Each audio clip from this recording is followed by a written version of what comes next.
mais de 403 bilhões de reais. Esse é o valor de dinheiro público que Lula pretende colocar em jogo neste ano de 2026 para garantir a sua reeleição.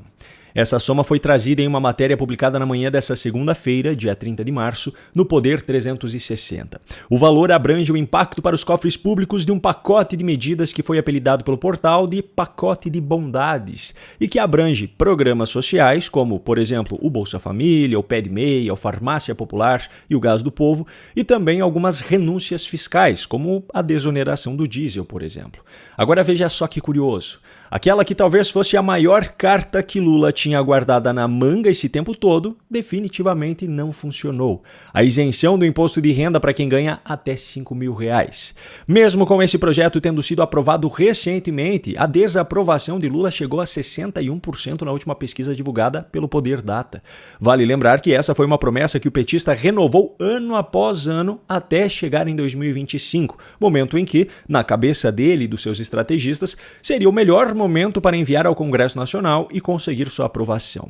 Depois de uma campanha massiva bancada com dinheiro público em cima dessa isenção como se já fosse algo certo, era óbvio que os parlamentares não teriam coragem de assumir a impopularidade de barrar essa pauta.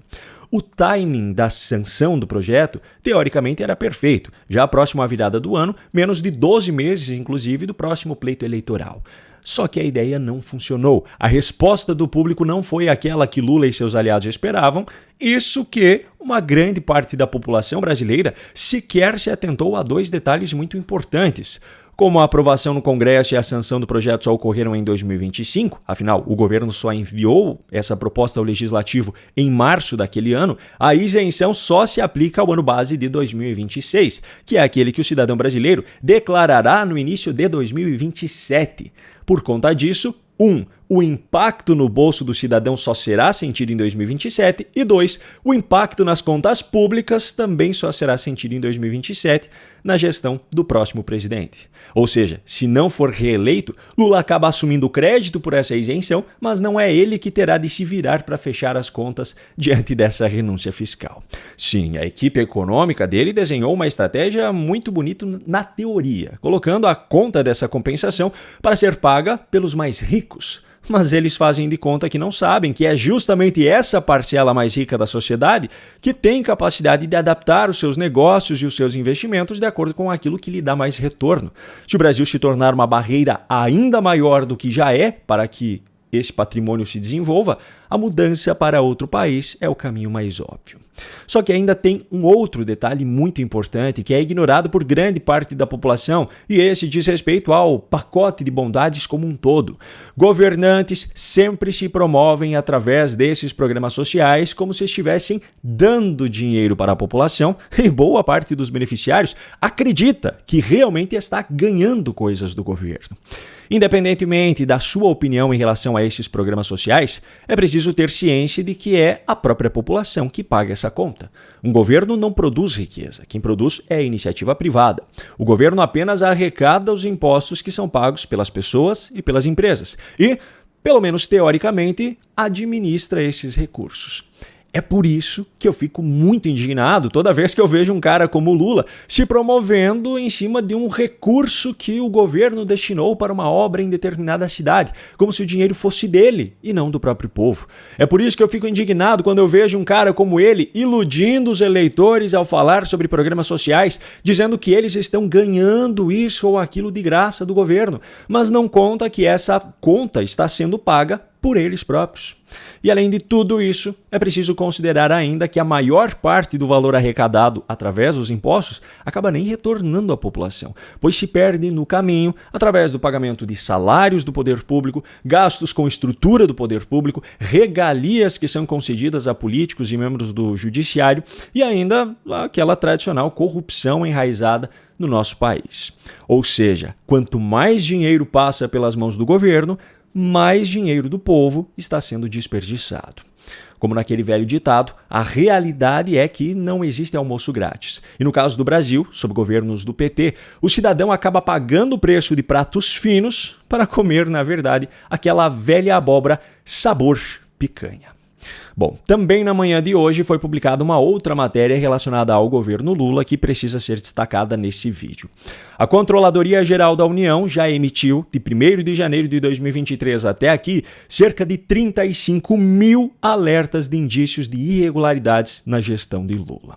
Isso é o que consta nessa reportagem publicada nessa segunda-feira no portal Metrópolis pela coluna de Paulo Capelli.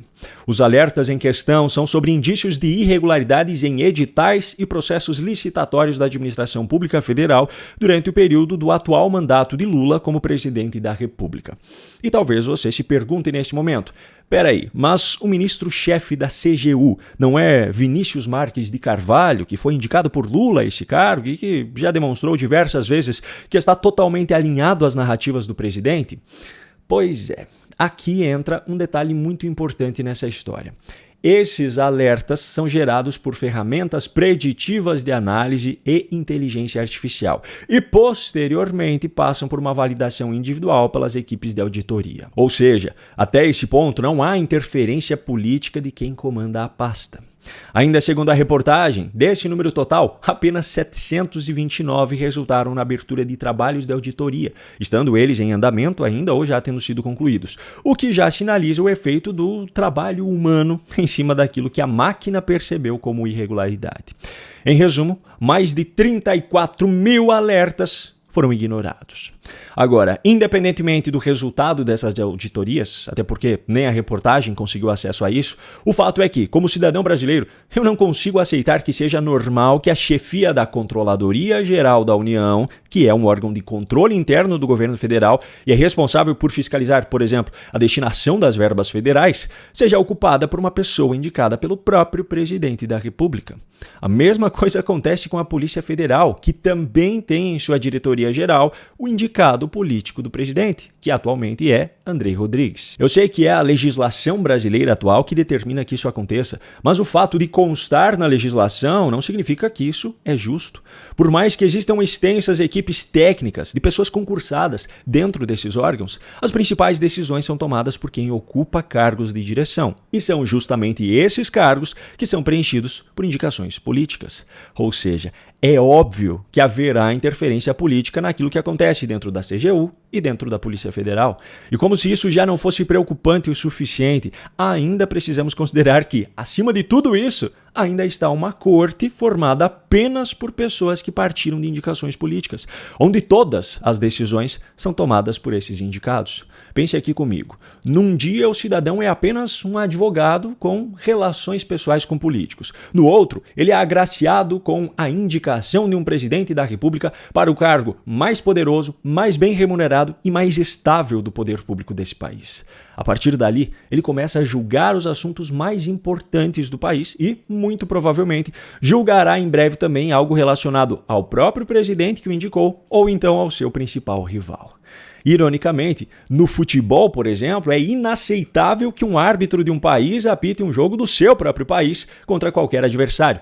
Mas dentro dos principais órgãos brasileiros, aqueles que ditam os rumos de toda uma nação, os árbitros podem ser os mais ferrenhos torcedores de um dos times e ninguém parece ver problema nisso.